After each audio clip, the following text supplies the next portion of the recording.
Sir irrigation డిపార్ట్మెంట్లో ఒక పెద్ద పోస్ట్లో ఉండి గురువు గారు అక్కడ రిటైర్ అయ్యారు. వాళ్ళకు వచ్చేటువంటి పెన్షన్ డబ్బులు ట్రస్ట్ పెట్టి ఒక ఆర్గనైజేషన్, ఒక ఆశ్రమం పెట్టి దానికి టర్న్ చేసి ఎలాంటి స్వార్థం లేకుండా ఒక నిస్వార్థమైనటువంటి సేవ చేస్తున్నందుకు సగర్వంగా సదా మిమ్మల్ని మా స్కూల్ మొత్తం గుర్తుంచుకుంటుంది అమ్మగారు అండ్ గురువు గారు. ఈ రోజులలో ఇట్లాంటి గొప్ప మనుషులు కనబడటమే చాలా అరుదుగా ఉంది. అంటే మనం ఒక సేవ చేయడానికి లేదా ఒక మంచి పని చేయడానికి ఏదో మనం ఆశిస్తుంటాం, ఒక మంచి పేరు రావాలను ఇంకేదో రావాలని ఆశిస్తున్నాం. అట్లాంటి రోజులలో మనం ఈరోజు బతుకుతున్నాం. అట్లా ఏం లేకుండా కూడా ఎక్కడో ఒక మారుమూల విలేజ్లో ఒక ఆశ్రమం పెట్టి దాన్ని స్ప్రెడ్ చేస్తూ ఒక చిన్న ఆశ్రమం ఒక సెంటర్లో పెట్టుకొని దాని కార్యక్రమాలు మాత్రం టోటల్ తెలంగాణ వ్యాప్తంగా విస్తృతపరచాలనే ఒక దృఢమైన నిశ్చయంతో ఈ వయసులో ఇట్లాంటి కార్యక్రమాలు చేస్తున్నటువంటి మీకు నిజంగా మా స్కూల్ అందరి పక్షాన పాదాభివందనం చేసిన తక్కువైనా అనుకుంటున్నాం మేడం. స్టూడెంట్స్, ఒక మాట చెప్పుకోవాలి యోగా గురించి.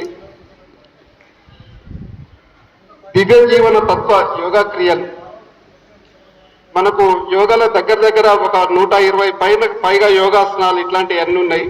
ఇవన్నీ కూడా ఒక కుదించినటువంటి ఒక 9 యోగా క్రియలలో కుదించి వాటన్నిటిని అంటే మన బాడీని సంపూర్ణంగా మన ఆధీనంలో ఉంచుకోవాలంటే కనుక ఈ 9 యోగా ఆసనాలు చేస్తే సరిపోతుంది అనే ఒక పద్ధతిని చేసినటువంటి అవన్నీ కూడా మనం విందాము.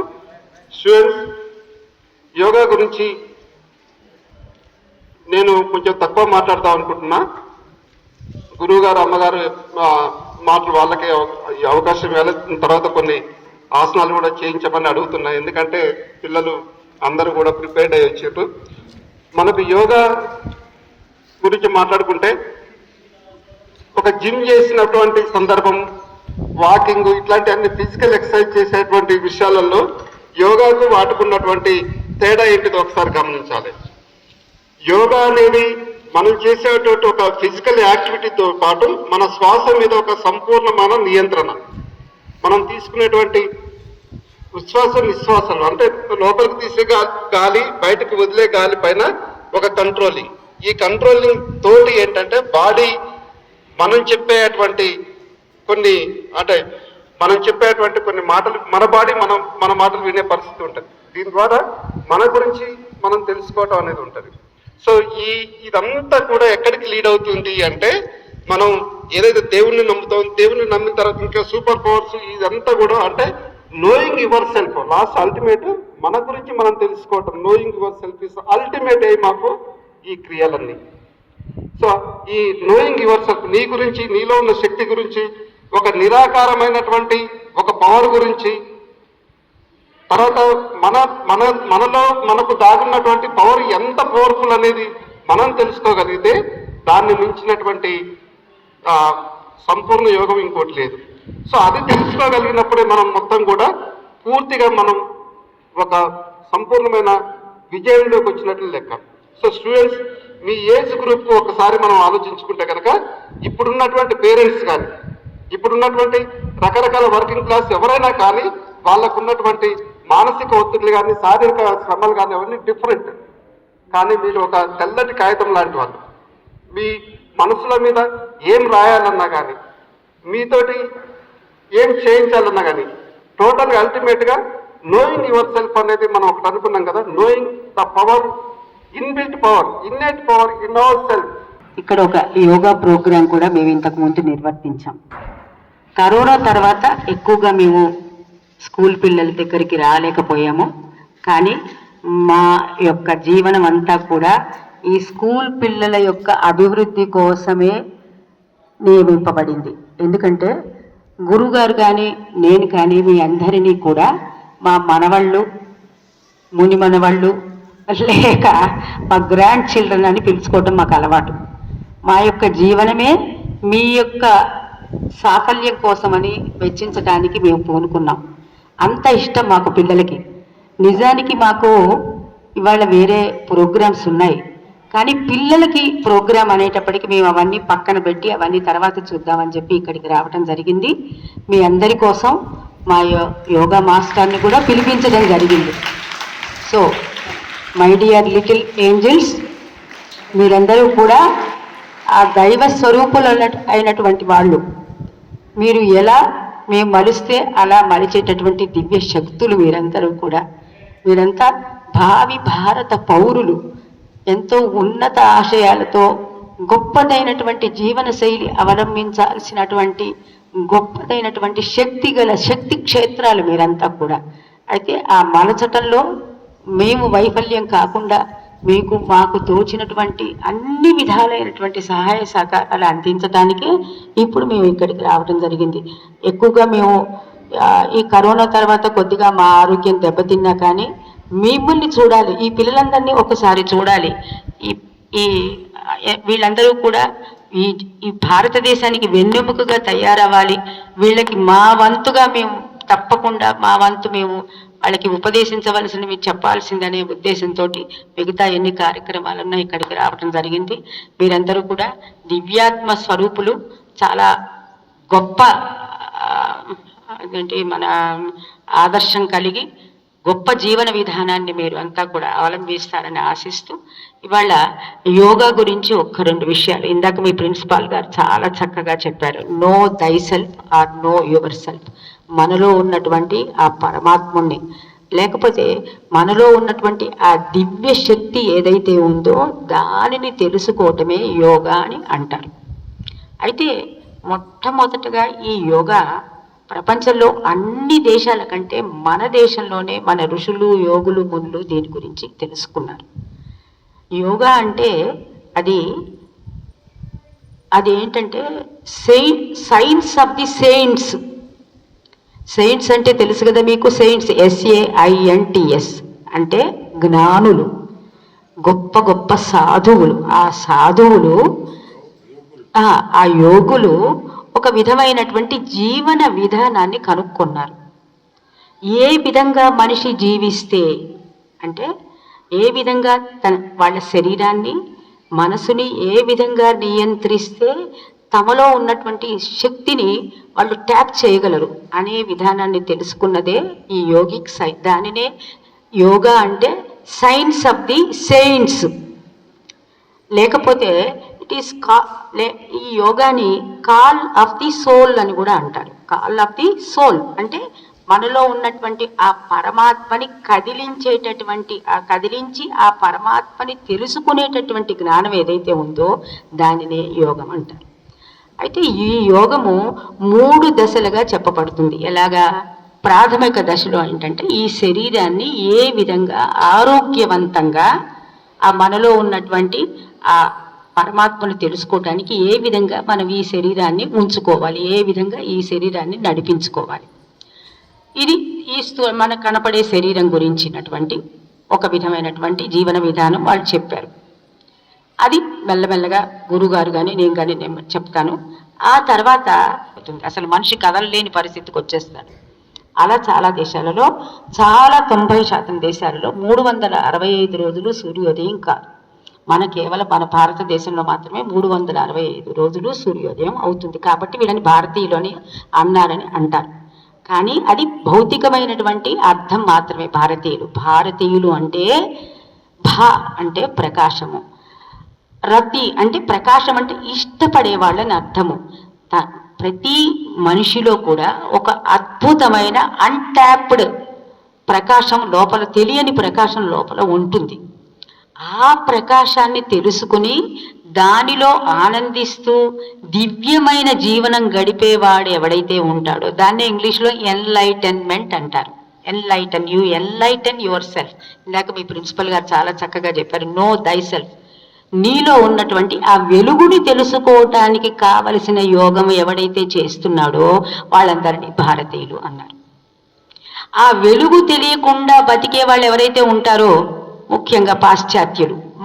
అయితే ఇప్పుడు పాశ్చాత్యులతో పాటు మనం కూడా అలాగే తయారయ్యాం. మనం కూడా మనలో ఉన్నటువంటి వెలుగుని కానీ ప్రకాశాన్ని మనం తెలుసుకోవట్లే. ఎందుకంటే ఇప్పుడు మనం పాటిస్తున్నటువంటి విద్యా విధానం అంతా కూడా పాశ్చాత్యులు మనకి అప్పచెప్పినటువంటి విద్యా విధానంలోకి వెళ్ళిపోయాం, మనకు తెలుసో తెలియకో.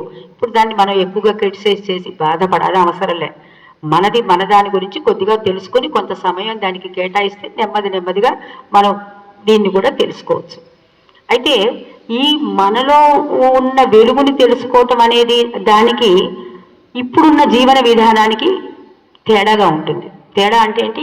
ఇప్పుడున్న జీవన విధానానికి ఆపోజిట్గా మనం వెళ్లాల్సి వస్తుంది అనమాట. మనకున్నటువంటి నిజమైనటువంటి భారతీయ తత్వాన్ని తెలుసుకోవాలి అంటే ఆ తత్వాన్ని తెలుసుకోవటమే యోగము. అంటే కుశలతతో నేర్పరితనంతో జీవించటాన్ని యోగము అంటారు. మనలో ఉన్నటువంటి పరమాత్మ అనేటటువంటి గొప్పదైనటువంటి వెలుగుని తెలుసుకోవాలంటే మన జీవన విధానం ఎలా ఆహారం ఎలా ఉండాలి, విహారం ఎలా ఉండాలి, విద్యా విధానం ఎలా ఉండాలి అని చెప్పి మన యోగులు, మునులు, ఋషులు సాంప్రదాయం మనకి పెట్టారు. అయితే ఇప్పుడు ఆ సాంప్రదాయం మన దగ్గర లేదు. కానీ లేదు అని మనం దాని గురించి బాధపడక్కర్లేదు. మెల్లమెల్లగా ఇప్పుడున్న ఇందులోనే ఈ జీవన విధానంలోనే ఈ మన జ్ఞానులు తెలుసుకున్నటువంటిది మెల్లమెల్లగా ప్రవేశపెడుతూ మెల్లమెల్లగా ఆ యోగా యొక్క ప్రక్రియలను మనం నేర్చుకున్నట్లయితే మనలో ఉన్నటువంటి పరమాత్మని మనం తెలుసుకున్నప్పుడు మన నిజమైన భారతీయులుగా మారుతాము. అలా తెలుసుకోకుండా ఉన్న వాళ్ళు ఎవరైతే ఉంటారో వాళ్ళని ఏమంటామో తెలుసా? మ్లేచ్ఛులు అంటారు. మ్లేచ్ఛులు అంటే ఏంటి? తన లోపల ఉన్న వెలుగుని తెలుసుకోకుండా బతికే వాళ్ళందరినీ అదివరకు ఏమనేవాళ్ళు? భారతీయులందరూ కూడా మిగతా దేశస్తులు మ్లేచ్ఛులు, వాళ్ళంతా తెలియని వాళ్ళు, భగవంతుడి గురించి తెలియని వాళ్ళని మాట్లాడేవాళ్ళు. కానీ ఇప్పుడు మన దురదృష్టం ఏమైపోయిందంటే మనం కూడా అలాగే తయారయ్యాం. మనం కూడా ఒక మ్లేచ్ఛ జాతి కింద మారిపోయాం. మనం ఆంగ్ల భాష నేర్చుకుంటున్నాం, చాలా గొప్పదైన విషయమే. మిగతా చాలా భాషలు నేర్చుకుంటున్నాం, కానీ అన్ని భాషలతో పాటు అన్ని సాంప్రదాయాలు నేర్చుకుంటున్నాం, కానీ మన సాంప్రదాయం మర్చిపోతున్నాం. మనం బేసిక్ సాంప్రదాయమైనటువంటి యోగ సంస్కృతిని మనం మర్చిపోయాం. సో కాబట్టి ఇప్పుడు చక్కగా మీ అదృష్టం, మీ కొంతమంది టీచర్స్ అలాగే మీ ప్రిన్సిపల్ గారు కూడా దీంట్లో చాలా ఉత్సాహం చూపించి మమ్మల్ని ఇక్కడికి తీసుకురావడంలో వాళ్ళు చాలా ముఖ్య పాత్ర పోషించారు. మేము కూడా ఎందుకు వచ్చామంటే కేవలం మిమ్మల్ని చూడటానికి, మీతో 4 మంచి విశేషాలు పంచుకోవటానికి, మీ అందరినీ నిజమైన భారతీయులుగా మార్చి చూసుకుని ఆనందించుకోవటానికి. మీరంతా మ్లేచ్ఛుల్లాగా ఉండకూడదు. మ్లేచ్ఛులు అంటే ఏం చెప్పాను? మనలో ఉన్నటువంటి పరమాత్మని తెలుసుకోకుండా ఈ మానవ శరీరాన్ని కేవలము తినటానికి, పడుకోవటానికి, వాడుకోవటానికి మాత్రమే ఎవడైతే వాడుకుంటున్నాడో వాళ్ళందరినీ మ్లేచ్ఛులు అంటారు. మన సాంప్రదాయం ఏం చెప్తుందంటే ప్రతి మనిషి, మానవ శరీరం ధరించిన ప్రతి మనిషి తనలో ఉన్నటువంటి పరమాత్మని తెలుసుకోవాలి. అమ్మగారు చెప్పినట్టుగా కొద్దిగా మాట సరిగ్గా లేదు. ముందు బాగా చేసేవాడిని. గత 1.5 years డయాలసిస్ అవ్వడం వల్ల మాట తెలియగా రావలేదు. ముందుగా ఈ కాలేజ్ మేనేజ్మెంట్, ముఖ్యంగా ప్రిన్సిపాల్ గారు ఎక్కడో మారుమూల మమ్మల్ని ఇక్కడ పిలిపించి మీ అందరితో పరిచయం చేయించినందుకు కొద్దిగా వారికి కృతజ్ఞత తెలుపుతాము. అయితే దీనికి సంధానకర్తగా వ్యవహరించిన పవన్ నా పిల్లవాడు. అతనితో కలిసి నేను చాలా చోట్లకి యోగా ప్రోగ్రాం చేయడం జరిగింది. మేమిద్దరం కలిసి ఆంధ్ర తెలంగాణ వాటర్ ప్లేస్ గోసవీడు అనే గ్రామంలో ఒక 1 వారం రోజుల పాటు చేసాం. ఇద్దరు నాతో వచ్చారు. మేమిద్దరం కలిసి చాలా ఇదిగా చేశాం. సో ఆ విధంగా వాడికి కూడా నా ఆశీస్సులు. ఇకపోతే మీరు నాకు మానసిక మనవాళ్ళు, మనవరాళ్ళు, ఈ రాష్ట్రంలో ఉన్న అందరి పిల్లలు, స్కూల్ పిల్లలు నాకు మనవాళ్ళు, మనవరాళ్ళు. వాళ్ళ సంతోషం ముఖంలో ఆనందం చూపడం కావాలి. దానికోసం గత 5 ఏళ్ళుగా ప్రయత్నం చేస్తున్నాం. అయితే ముందుగా వాళ్ళు పెంచువారు అమ్మగారు ఏవో తాళ్ళు చెప్పారు. మీకు ఎంతవరకు అర్థమైందో నాకు కూడా పూర్తిగా అర్థం కాదు. ఎందుకంటే వాళ్ళకి ఉన్న పాపం గురించి వాళ్ళు అర్థం మాట్లాడతారు. అందరికీ పాపం ఏంటి ఉంది? ముఖ్యంగా చదువు కదా. రోజు నిద్రపోకుండా క్లాసులో వినాలి కదా. టీచర్ గారు చెప్తుండే మనం నిద్ర వస్తుంది. మెయిన్ పాపం వెనక్కి వదిలిపోతాం. తర్వాత ఏది వినాలన్నా బోర్ కొడుతుంది. కాసేపు ఆడుకుందాను అనిపిస్తుంది కదా. ఇవి న్యాయంగా మనకి ఈ వయసులో ఉండవలసిన లక్షణం. దాని ఏవో తప్పు అనుకోకూడదు. అయితే కేవలం ఈ ఆటలతోనే సరిపోతుందా, మనకి ఇంకేమైనా ఉందా? అది మాత్రం ఆలోచన. ఇప్పుడు మనందరం ఇక్కడికి వచ్చి ఏం చేద్దాం అనుకుంటాం? టైం సెంటర్గా వచ్చామా? కాదు. ఈ జీవితంలో ఏ ఆశయం ఉందో దాన్ని నెరవేర్చుకోవడానికి ఇక్కడ వచ్చాం. అవునా కదా? చెప్పండి దయచేసి.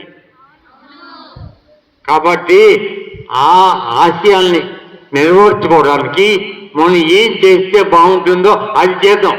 అది ముందు తెలుసుకుందాం. దానిలో ఒక భాగం ఈ యోగా. ముఖ్యంగా కావాల్సి ఏంటంటే మనం ఈ జీవితాన్ని ఎప్పుడు ఆనందంగా అనుభవిస్తూ మన గమ్యాన్ని చేరాలి. అది కావాలి. కాబట్టి మా అందరి దగ్గర ముఖ్యంగా ఉండవలసింది ఒక పట్టుదల. నేను చెయ్యగలను. వీళ్ళు ఎంతమంది యాక్టర్స్ అవుతున్నాను అనుకుంటున్నారు, తర్వాత లాయర్స్ అవుతున్నాను, డాక్టర్స్ అవ్వాలనుకున్నారు, అడ్వకేట్స్ అవ్వాలనుకుంటున్నారు. ఎన్నో అవసరాలు. కొంతమంది పోలీస్ వచ్చి చాలా స్కూల్స్లో పిల్లలు వచ్చి మేము ఎస్ఐ అవుతాం తాత అని అడిగిన వాళ్ళు ఉన్నారు. సో ఆ విధంగా మీ అందరి జీవితాలు కూడా ఒక ఆశయం ఉంది. దాన్ని నెరవేర్చుకోవడానికి ప్రయత్నించాలి. దానికి ఉపయోగపడేది ఈ చేసే చెప్పబడుతున్నది యోగం మీకు ఉపయోగపడతాం. ఎందుకంటే మనందరిలోనూ ఒక అద్భుతమైన శక్తి లోపం ఉంది. అది ఏ రూపంగా ఉంది అంటే మనం తీసుకున్న ప్రాణవాయువు దాని రూపంలో మనకు ఉంది. ఇది అంతటా వ్యాప్తి ఉంది. దాని నుంచి కావలసినంత తీసుకుని నువ్వు కావలసినంతగా దాన్ని పెంచుకోవచ్చు. ఆ శక్తి పరిస్థితిని మన చేతులు ఉంది. అది నేర్పేది యోగం. ఎందుకంటే ఈ యోగాలు అంటే మేము నేర్పడుతున్నది ఈ దివ్య జీవన తత్వ యోగతం అనేటువంటి క్రీడలు ఇవాళ చెప్పడానికి అవకాశం లేని పరిస్థితి. అయితే మీకు యోగా డే కాబట్టి యోగ ఆసనాల గురించి అంతవరకు మా యోగా మాస్టర్తో చెప్పిస్తాము. అసలు ప్రోగ్రాం నేను ఇంకోసారి వద్దాం. ఒక వారం రోజులు నేతో ఉంటాను.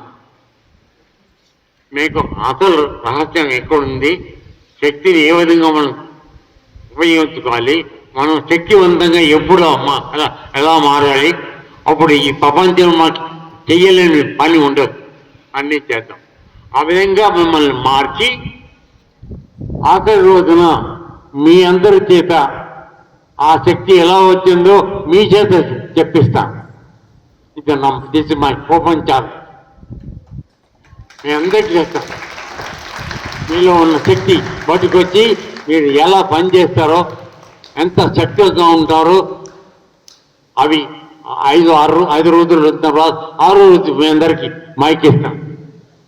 మాట్లాడి చెబుతున్నాను. మీ శక్తి ఎలా బయటకు వచ్చిందో మీరు ఎలా మారారు అప్పుడు చూద్దాం. నాకు ఒక్కసారి సమయం ఇవ్వండి, కొద్దిగా మళ్ళీ వచ్చి కలుస్తాను. వాటికి కేవలం ఈ యోగా డే కాబట్టి ఆ రోజు మిమ్మల్ని కలవడం కూడా ఒక యోగం అనుకుని ఇచ్చాను. ఇది కూడా ఒక యోగం నాకు, అందువల్ల అందరిని కలవడం. కాబట్టి అసలు యోగం ఎక్కడుంది, ఎలా చేస్తున్నాము మళ్ళీ ఒకరు ఏ ఉంది దాన్ని ఎలా బయటికి తీసుకురావాలి, అప్పుడు మీ చేత అనంతమైన శక్తి బయటకు విడుదల అది చేద్దాం, నేర్చుకుందాం.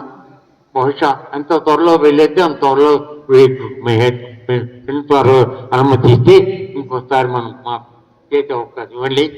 తప్పకుండా వాల్మీకి మనం చేద్దాం. ఇక్కడికి వచ్చాను మేము అందరికీ చెందుతాం, ఆ విధంగా చేద్దాం. అదే ఇప్పుడు ప్రస్తుతం మన అందరికీ ఉన్నటువంటి కర్తవ్యం. మీరు చేస్తున్నటువంటి చదువు దాన్ని మాత్రం అశ్రద్ధ చేయకండి. ఎందుకంటే జ్ఞానం అనేది కేవలం మన జీవితం నడుపుకోవడం కాదు. పట్టతిప్పలు ఉంటాం ఇక్కడ మామూలుగా పట్టతిప్పలు, అది దానికోసం కాదు.